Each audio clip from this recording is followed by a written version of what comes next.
بسم الله الرحمن الرحيم. عسلامة ومرحبا بكم. اليوم باش نعملوا مع بعضنا فريكاسي، والفريكاسي أكلة تونسية معروفة برشا، معناها يحبوها الصغار والكبار. تبعوني وبحول الله باش تعجبكم برشا. نحطوا في صحفة كبيرة مغرفة صغيرة ملح، عليها زوز مغارف سكر، عليها مغرفة خميرة فورية متاع الخبز، ونزيدوا الماء الدافي. ماذا بيكم تخلطوها بالماء الدافي باش تتحل خميرة وتعطي معناها وتخلي العجينة تتنفخ. نحركوا الماء الدافي والخليط متاعنا، نحركوه بالباهي لتتحل الخميرة. ومن بعد نحطوا الفرينة مقدار 700 جرام باش نعملوا عجينة 700 جرام فرينة. نحاول نحط الفرينة بشوي ونزيدوها زوز مغارف زيت زيتونة.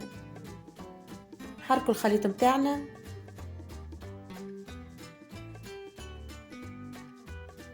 نلموها تويكا بيدينا، نعجنوها بالكدا اللي تتلم العجينة متاعتنا. ماذا بينا تكون العجينة لينة، ماهيش كاسحة، معناها مش شايحة، لينة. باللي تعجنيها أكثر باللي تعطيك في أحسن معناها. بعد ساعة ونص خليناها غطيناها وخليناها ترتاح.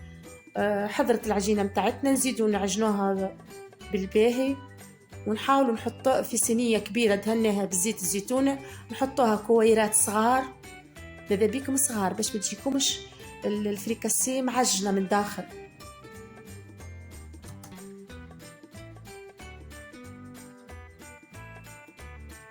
من بعد ما عملناهم كويرات خلوهم يرتاحوا لمدة ربع ساعة.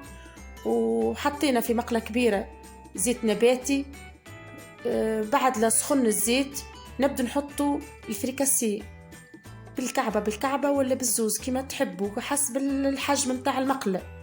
وديما بمغرفة نحاولوا نغطوها بالزيت من فوق باش الفريكاسي ما تعجنش، باش تتنفخ.